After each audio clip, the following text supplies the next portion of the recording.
Hello, everyone, and welcome back. Today, in the Mystery Theory, we're going to talk about the true twisted story of Amityville. If you are a horror movie fanatic, or if you ever watch a scary movie, you probably heard this story. And if you haven't, I will give you the idea of what the movies claim, and we're also going to reveal the truth of what happened in that house and if it was actually haunted. Now that's going to be something that it's going to be up to you. I mean, you're going to have to decide for yourself if you believe the story after everything that I'm going to share with you today. Now, let's start with a date and something that actually happened, and then we'll move on into the movies. On the morning of February 13th, 1976, a news conference took place in a modest attorney's office in New York. That was the first time that not only the press, but the public would be introduced to George and Kathleen Lutz. They were newlyweds who had very suddenly left their home in Amityville the month before. So, this press conference took place a month after they left their home, okay? So, keep that in mind because that's going to be something that you will have to consider at the end when you know everything about this story. Now, rumors have been floating around the Long Island area that the couple left the home because it was haunted. George and Kathy they were in their 30s and they look like a normal couple for the 70s. I mean, I will try to add pictures so you can see the people that I'm going to be talking about because there is going to be several families and people that were involved in this whole story. In the press conference, George did most of the talking, but he said he didn't want to get into the details while admitting that there was a very strong force in the house, and that is what drove them away from it. He also wanted to let people know that they haven't seen any objects flying or heard voices, seen furniture move, or anything crazy like that. Crazy to him. But that they were very uneasy there after leaving there for a month, and that they left the house with 3 changes of clothes each because they were concerned for their safety. And that was all he wanted to share at the time. Now my question, dear George, why would you go to a press conference and talk about this thing? Number one, how are you going to sell that haunted house now that you're saying that it's haunted? Because you're starting the thing. Okay, the murders happened there, but you bought the house. So I'm thinking to myself, nobody knows that it's haunted. Why would you make a big fuss out of it? And number two, if you're so scared of the house, just pack up and leave. Find a way to sell it. Don't make this big circus. And final thoughts? Why would you go to a press conference to talk about it if you don't want to talk about it? Because you just can't go into a press conference and say, my house was haunted and I left. Well, why? How do you know it's haunted? What happened? Well, he wouldn't say. So of course the media was frustrated with the Lutzes and wondered if they were so terrified by the house, why didn't they want to sell it right away or get rid of it? George said he wouldn't spend the night there ever again in the conference, even if he was asked for research purposes. Which, again, doesn't make sense that he wouldn't want to sell the house. And believe me, if I was living in a haunted house, I would leave. I don't know if I would take 3 changes of clothes. I would just leave, grab my kids, grab my dogs, my entire family, and just leave. think about how am I going to sell this or how am I going to get rid of it. But you know what I mean? It just doesn't make sense that the thing he decided to do was just post it in the media so everyone would know that the house was haunted. Okay, that raises a red flag for me, anyways. Within a day of the press conference, the lawn of the Dutch colonial perch on a waterway at 112 Ocean Avenue was full of people that decided to investigate for themselves. Most people came from the Long Island area and parked along the street. And a funny thing is that most of them, funny or weird thing, is that most of them even brought their children. When they were asked what they were doing there, most of them said that they were interested in the unexplained phenomena. Now, some people said that they were watching, they were trying to find different things, right? Something weird that they could report on the house. And of course, they were keeping an eye on the house from the outside. So there was this guy that was saying that he was watching the meter, the electric meter, and it slowed down at one point. So he kind of made it seem like it was, oh, okay, maybe, something was going on. But then he was like, but of course that could have been the refrigerator, he said. So I don't know if people were trying to prove it wrong to be haunted or if they were actually trying to find out how haunted this house was. You have to understand, though, that in the 1970s, the American culture was full of superstition, and it was a time filled with economic and political instability. This press conference that we were talking about took place 18 months after Watergate had forced Richard Nixon to resign the presidency, and I feel like all these things happening left the people at the time questioning conventional facts and truths. And that was something that I got from every single article that I read about it in the media at the time, the newspapers, the clips, magazine clips and stuff like that I could find. It was like everyone would talk about how this was a very trying time for the American people, and that they were believing in things that maybe they didn't used to believe before. So the media was interested in this because they wanted to sell on this subject. There was a statement in one of the articles that I read that said, it was unclear, and I'm quoting, it was unclear whether the stable laws of the universe still held. That's how people were really wondering about, and I feel like that's something that is going on today. I feel like a lot of people question, if the earth is round or it's flat, which I'm not going to get into that, but if the Titanic was actually an accident, or if somebody planned the whole thing. There's a lot of theories out there. Let me tell you, a lot of these theories, they make sense in my mind, okay? Well, not the Earth one, but you know what I mean. There's a lot of them that are very out there, and it takes special kind of people to believe in those, people that believe in bigger things and greater things, and there's other theories that just make sense. And when it makes sense, you can attract even more people to those theories. So I feel like, yeah, maybe in the 70s it was a harder time to find out these things that you thought were absolute truths, but at the same time, I feel like it's kind of repeating itself nowadays. Now, you add a little bit of folklore to that, and then you get a little bit something believable to the people at that particular time. Anything is possible. So that is how it started, the idea of the haunting of Amityville. Because somebody said that it was haunted, but was it? And how?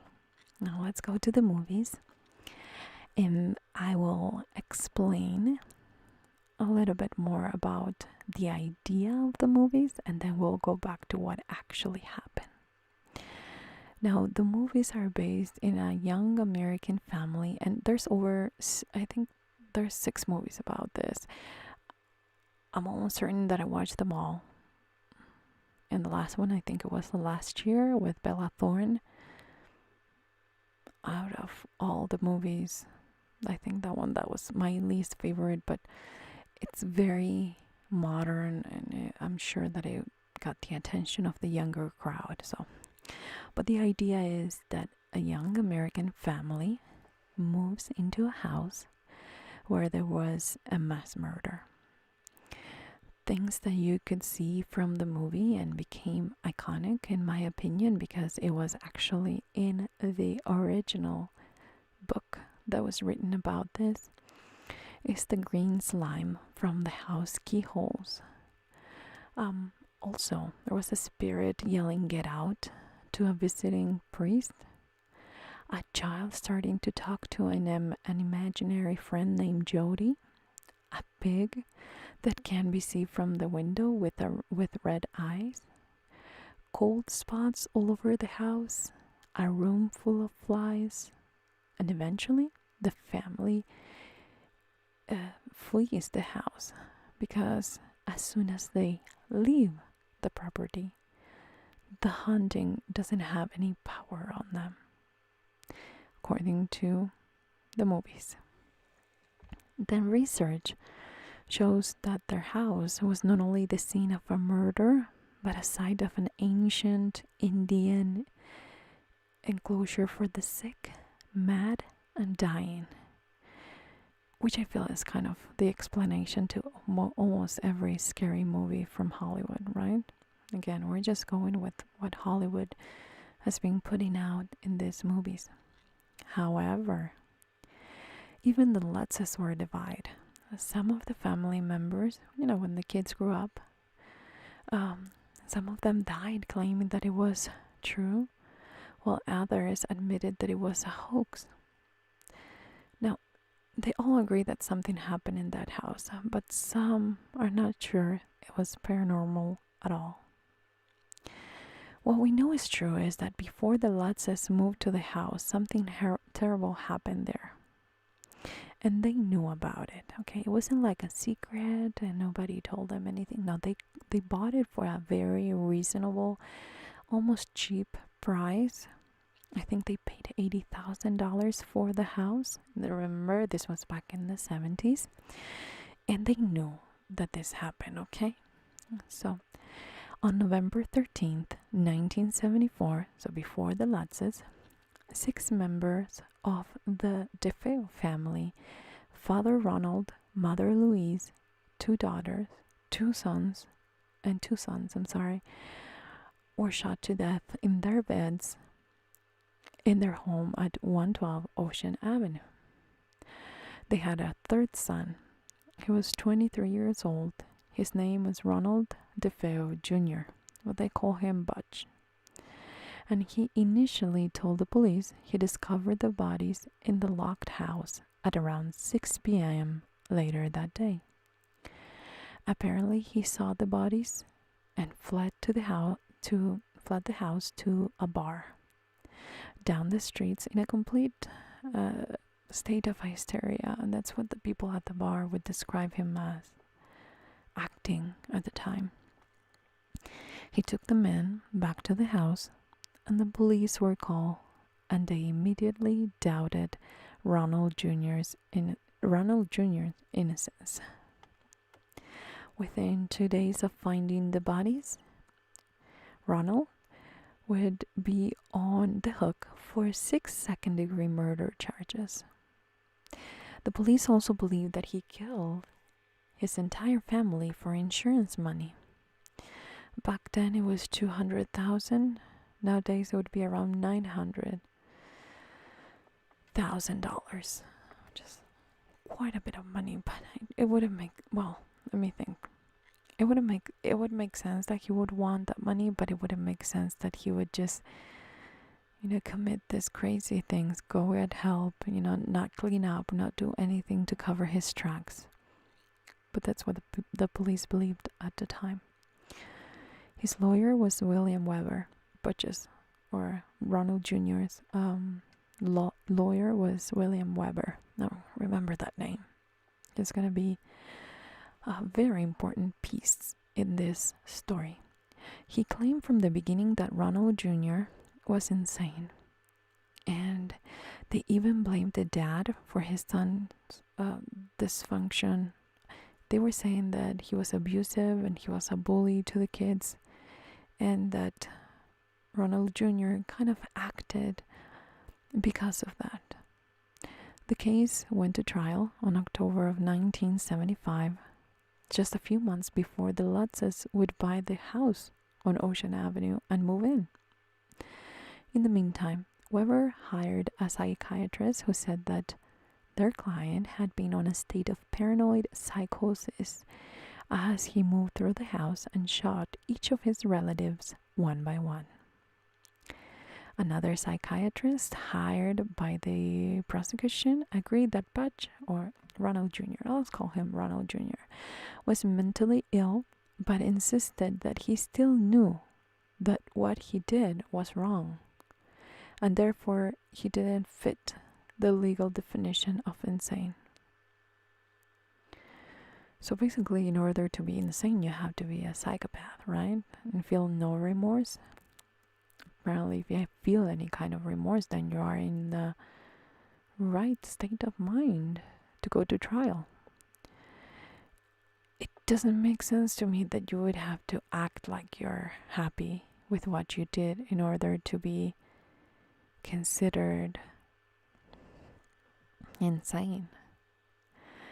I am gonna do a little comment here that I've been watching American Horror Story, and on season 2, I remember, I'm still on season 2, but there was this guy who was supposed to be the killer of I don't know how many girls, and he was horrible, but he actually didn't do it. I'm not going to tell you a whole story, but I remember that there was a point where that's exactly what they said, that they were going to try to see if he was actually insane or if he was just you need to go to trial and get the death sentence.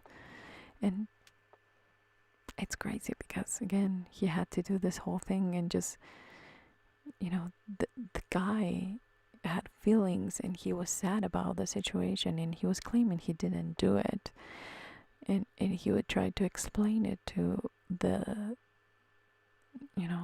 psychiatrist who was doing the test on him. And again, this is fictional, but you know how it makes no sense to me, that you would have to show no remorse.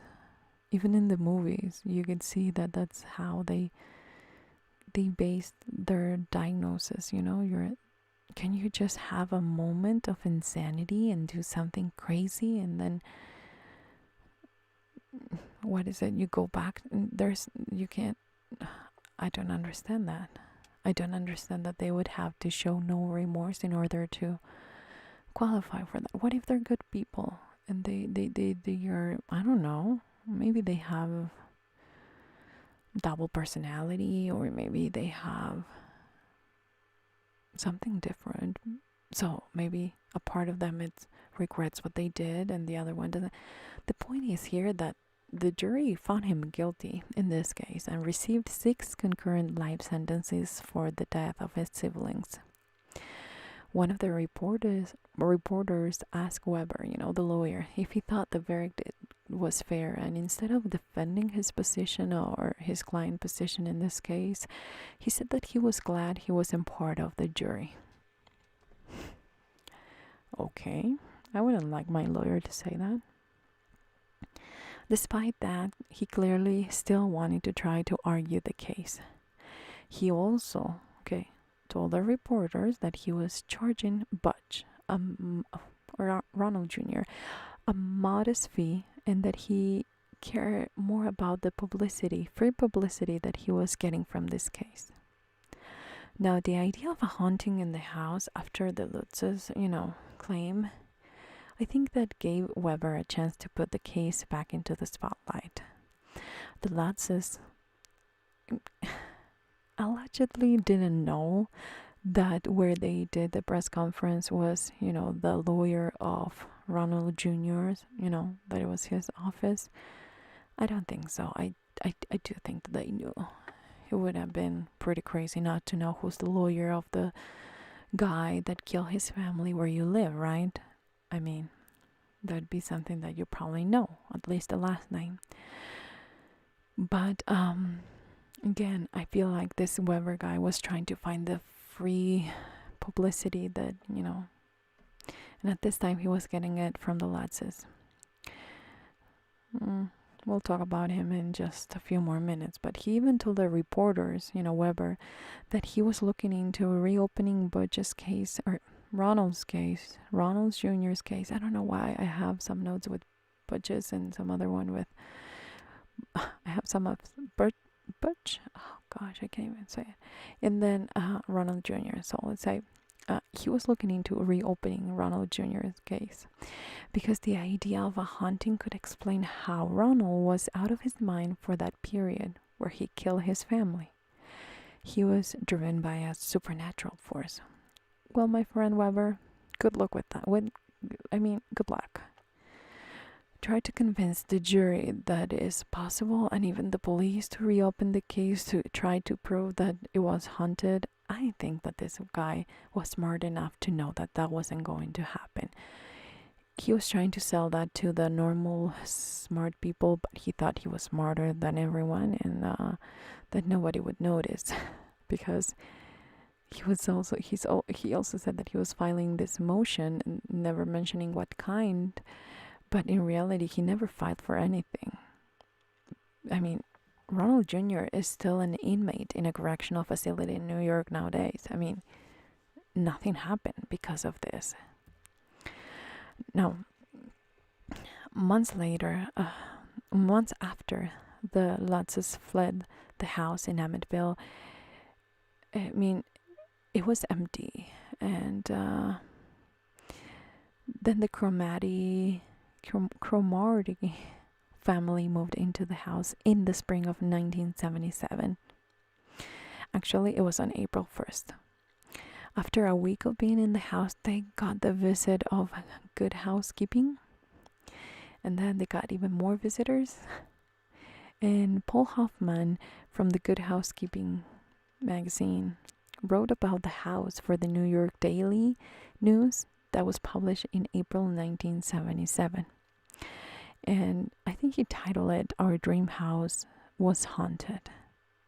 That same article became a lawsuit where the Lutzes, remember the ones that claimed that left the house because it was haunted, their character of the family, and they basically said that they were invading their privacy. So the Lutzes not only fled the house, did the press conference, but they also started to sue everyone that would talk about what happened. So they sued this guy, Hoffman. They sued Good Housekeeping. They sued the New York Daily News and several other parties for invasion of privacy. The publication were quickly thrown out of the case. They can do that. I mean, how can you? Okay, I'm claiming that there is a publication that is talking bad about me and that is not true. And let's say I have a case. How is it going to be thrown out of the case? Well, it doesn't matter because they finally settled for an undisclosed amount in 1979. So they probably just got money and moved on with their life. Their Lutzes. Then 5 months later, Jay Anson, which is a writer, published the book he had written with the Lutzes. They were so concerned with their privacy that they decided to help this guy and write a book of what happened in the house. It was called The Amityville Horror, and one of the reviews of the LA Times called it A Devil of a True Story. Now, this book became a bestseller and stayed in the top for 42 weeks. By 1981, the book had gone through 37 printings and sold over 6.5 million copies. They sold the film rights to Hollywood with Anson, which was the writer, attached to write this screenplay.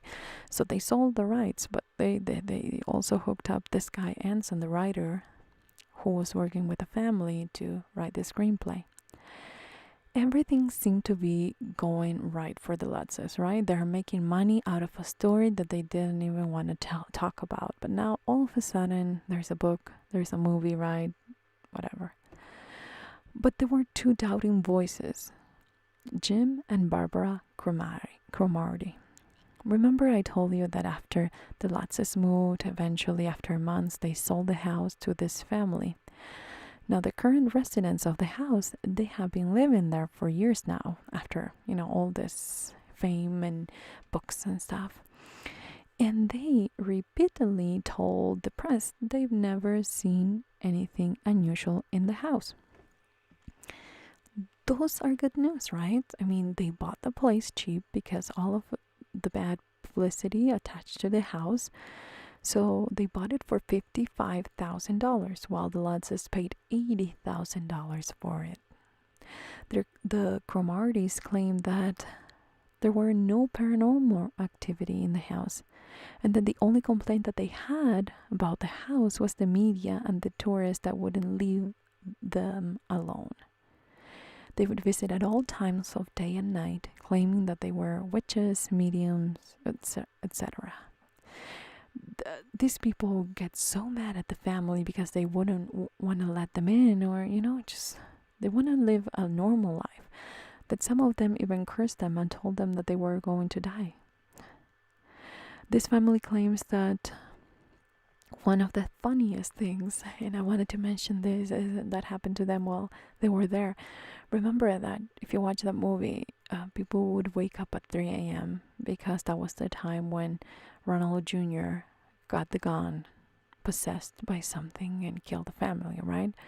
Well, at 3 in the morning, while this new family was living there, they heard this guy with a bugle playing taps on the front lawn.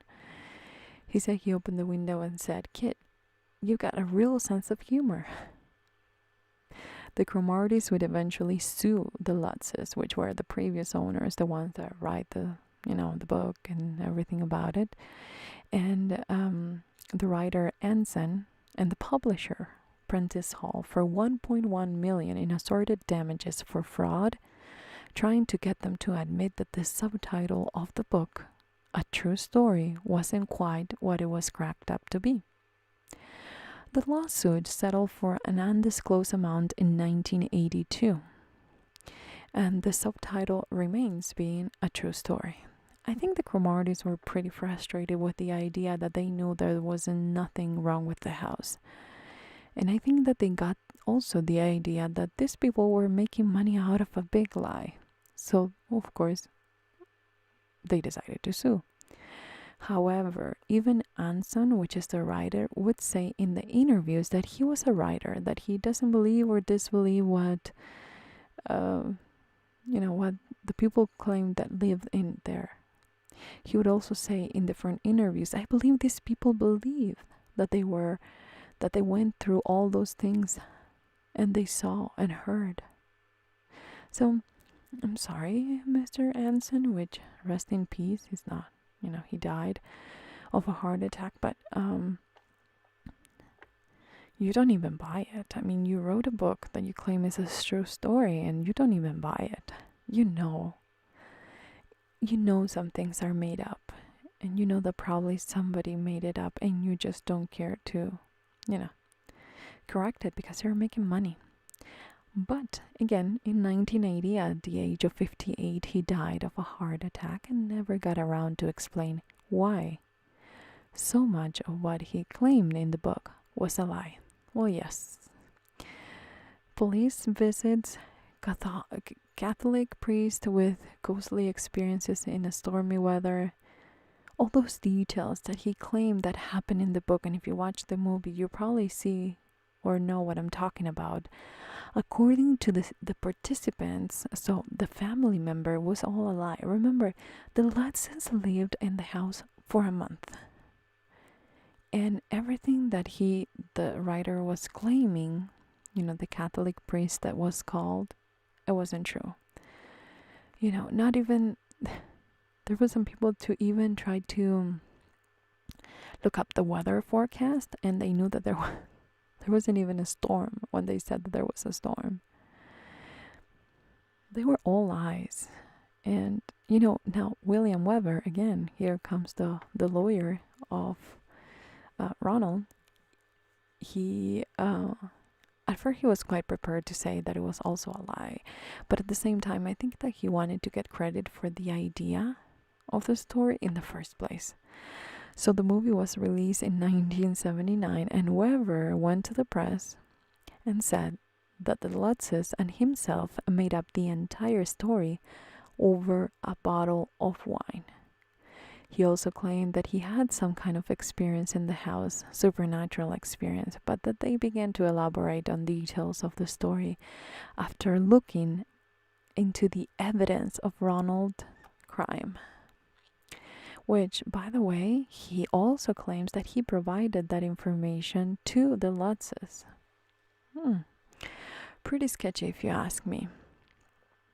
He also claims that, for example, the green slime that they made up, it was based on the blood, because it was very bloody, and there was some blood in the keyholes, and that's how they got the idea of a green slime, which doesn't make sense.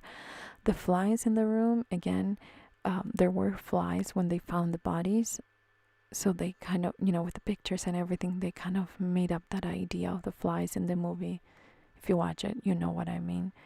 Everything was embellished from the original Normer, your standard Sally crime scene. So they basically, what this guy did is got together with the Lutzes and put together the crime scene, the pictures, everything.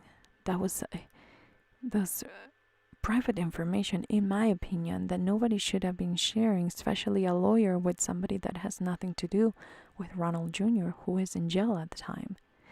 So Weber, he also, okay, listen to this. He also explained, this Weber guy, the lawyer, explained later that he had been approached by a publisher that offered a large advance for a book about the case.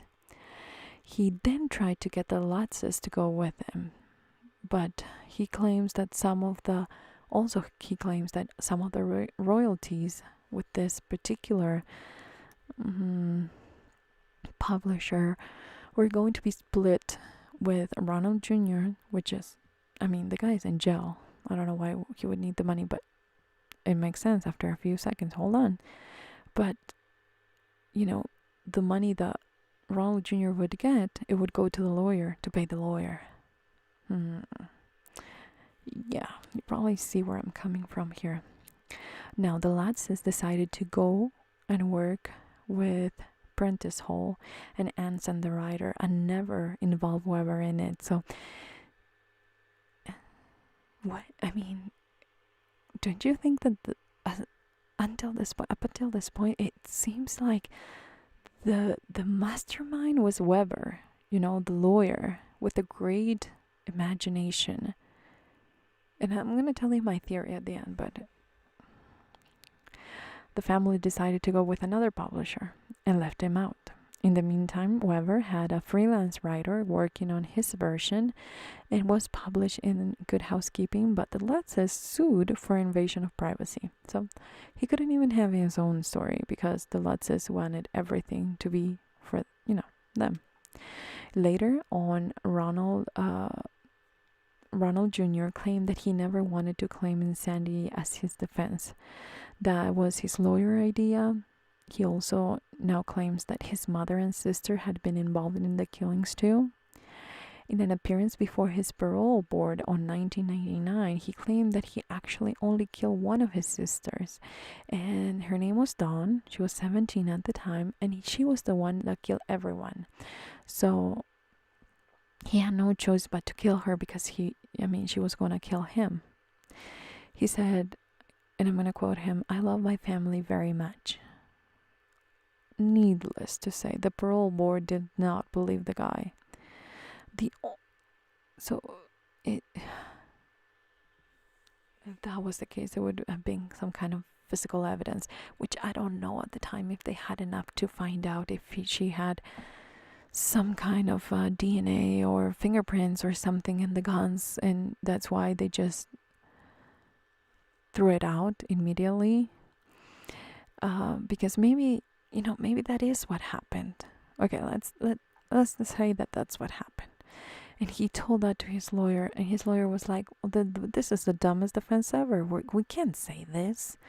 We need to say that you were crazy and you just because that would implicate a lot more and a lot more complications that we just don't have enough proof to go on. Maybe he did say that to his lawyer. Maybe he didn't. We just will never know." So the only people involved in the Amityville who insisted that it was real was the Lutzes themselves. And the funny thing is people believed them. It was, either believe them because it was just their word or not believe them. There was no proof. Nobody went there and, realized or told everyone that it was really haunted. And even though they were the one behind the book and made the money out of it, and every time they would go on an interview and everything, they would seem like the same close people, always hiding something and wouldn't open up to the story. You could only read it in the book. So it wouldn't make sense. Okay, you're making money and you are selling a book. You know that everyone knows your story. Why wouldn't you tell it? This family, I mean, they were hiding something, and I'm not necessarily sure that it was about the house. Apparently, George didn't want to get the pictures. He had an article. He was interviewing an article for, I think, the LA Times. And you know how they go, they take pictures of your family. They do, they need pictures for the paper. So, but he didn't want to get the pictures taken of his family or where he lived or his house or anything like that. He just said that they're now happier because they're doing better. They're closer as a family. And he also made a strange statement saying that privacy is not about where we live, but about our thoughts. They're no one else's business.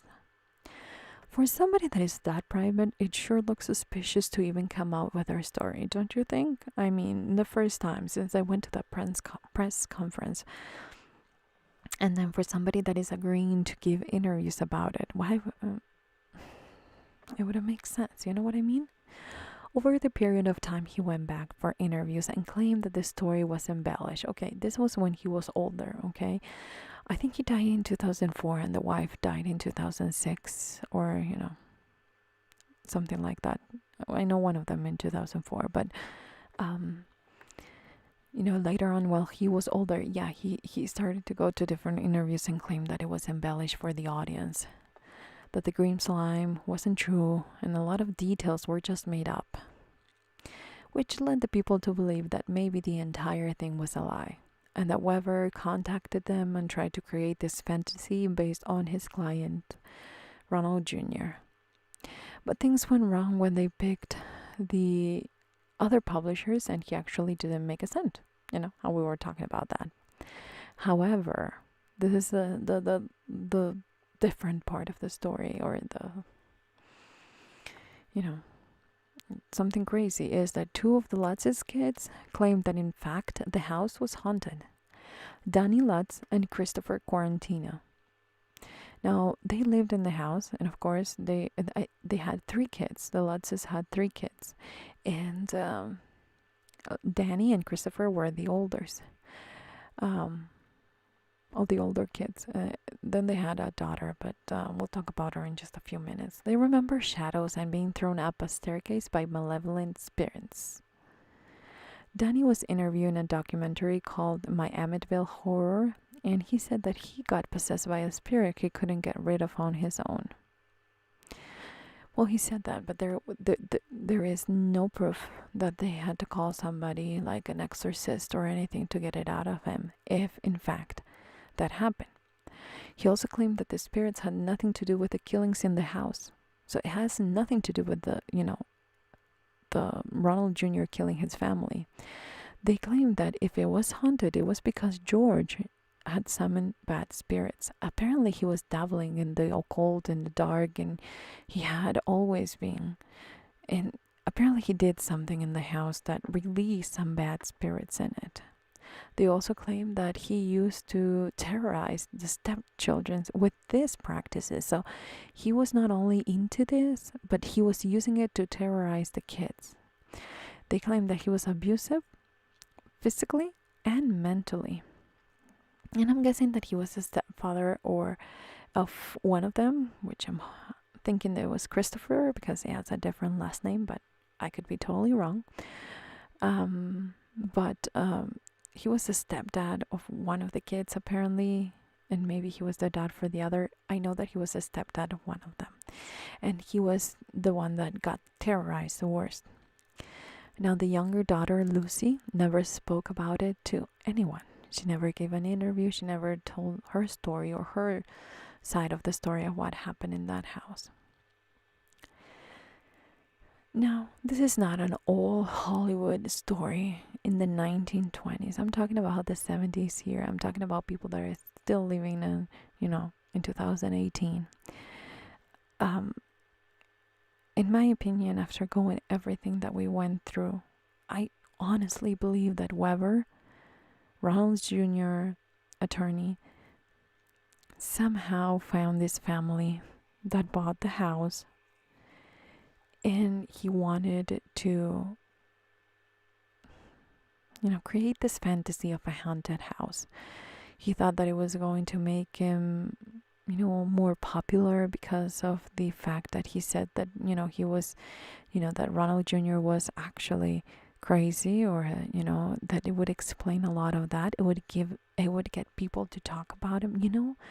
What they say, that publicity is publicity. It doesn't matter if it's bad or or if it's good. It will get people talking about you, and people will know you. And some people, that's all they care. So in my mind, he either contacted the Lutzes before, maybe he was friends with them, and or knew them, and he was like, well, no, you just don't have to talk about it. We can do this or we can do that. And they made up this whole thing. And since they knew that they were going to make things up, they were trying to make things weird at the house so the kids wouldn't suspect. That is one possibility. Another possibility is that, again, they probably knew Weber, the lawyer, and but yeah, I mean, George, the owner of the house, actually was dabbling into the occult and dark, and maybe he did summon a spirit with the purpose of that. Maybe that's how he actually made the kids believe that the house was haunted. Maybe he would pretend to be possessed by something and hit the kids and do crazy stuff, throw them up and down the stairs, and just to make them believe that the house was haunted. You have to understand that at the time the Lutzes were struggling money-wise. They had no money. They really were trying to survive. And maybe after they bought the house, they realized that they needed to do something about it if they actually got in contact after. Because remember, they left the house, and then after a month, they gave that press conference. So it could have been that after that month, they got contacted by Weber, and he thought that he was. And again, if Weber was the mastermind behind this whole thing, I mean, it went against him because he didn't get anything out of this whole thing. But maybe he became very popular in the area. Maybe he got a lot more work as a lawyer. But you could see, I mean, I truly believe when the movie came out and he went to the press and said, we made up the entire story over wine, I do believe that that's actually what happened. Whether they knew each other from before and they planned the whole thing to purchase the house and come up with this story, it's a possibility. Maybe they didn't, and they were contacted afterward, which I don't believe particularly myself. I don't think so. But you can tell that this was all a money stunt. they it wouldn't just make sense that the rest of the families that lived in that house didn't get any kind of hauntings or any kind of problems or any kind of, you know what I mean? It would have meant that, I don't know, that what? When they left, it left with them. They said that they had no problem. They moved to California. They started a new life. The haunting didn't just follow them, and the people in the house didn't experience it. So maybe Ronald had some kind of mental illness. Maybe he had something that, you know, he had a voice in his head that told him that not necessarily was the devil or a spirit. He probably had some kind of schizophrenia, or, and again, I'm not a psychiatrist here, but you know what I mean? That is a possibility that he had. I mean, that he heard voices. There is another possibility that it's true that the sister killed everyone and that he actually killed the sister, and maybe there wasn't enough physical evidence to prove it, that happened. A lot of things could have happened, but it was a tragedy where an entire family died. That's not going to change it. It was a really sad situation. But what I'm trying to say here is they took that tragedy and they wanted to make money out of it and create something that it wasn't true, based on a tragedy of a family, an entire family that died that day, and one of them is still until this day in prison for it. I feel like where's your heart? I mean, you must be heartless to do that kind of thing. You can't just take somebody else's tragedy and make it into a movie. I am so sorry, but I don't. Do you know what I mean? If it was actually haunted, if it was actually something that he wanted to prove as a haunted house, well, then I would understand. If he was doing research, if he was trying to prove that, yeah, it's not safe for families to move into that house. This is paranormal. But no, he just wanted to come up with a story so he could sell it. And then now all of a sudden, this family, the Feos, are in every single article that you can find online about the Amityville haunting, which by now you're going to have to decide if it actually was a haunting or if it was a malicious person who had an incredible amount of ambition, who just didn't care about,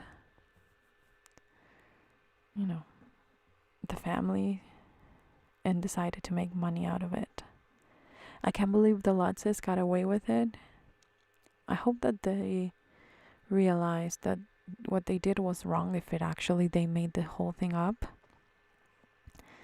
And if he actually, if George, the husband, George Lutz, invoked the spirits in the house, how come they're not there anymore? And how come they didn't follow him? You know what I mean? I just feel like in this case, the paranormal is not really paranormal. It's just people taking advantage of a situation, a state of mind, a state of the American people at the time, and they just came up with this story. Which if you like a good scary movie, then you don't care. But next time you see the Amityville true story movie, just, yeah, you know what you have to do. It's not real. And I hate when they put that true story claim there and then you know that it's only 1% real of what happened. Yeah, Ronald Jr. did go at 3 a.m. and kill everyone in their rooms. And we can even confirm that, but let's say that that's happened. Okay, that's a part that is true. And it's scary as it's in itself. but embellishing the whole thing and trying to make it, this is an actual house. It's still there. People are still living in it. How come people can't really feel anything like that? Well, I hope I didn't burst your bubble. But I thought this was interesting and I thought you should know about it. I'm sorry I couldn't whisper. I have a very bad throat ache. And when I whisper, it gets really, really bad for a couple of days. And I'm trying to heal it so I can go back for Monday's video. So thank you so much for listening to the story and sticking around if you're still there until the end. I will be back on Monday and I will have a whispered true crime video that I've been working on, that it was requested by you guys. And then I have something that was requested by you guys for Friday next week. It was from a serial killer, Albert Fish. I know some of you guys requested it. And I have a very interesting video prepared for you guys for next week. Not Friday, but you know, those 2 new videos will be up next week about true crime, and some other news that are true crime related will be also added for next week. Thank you so much for listening, and remember to check out the podcast, which will have a new episode for this week. There will be a new one the next week, and I will see you on my next video. Bye guys.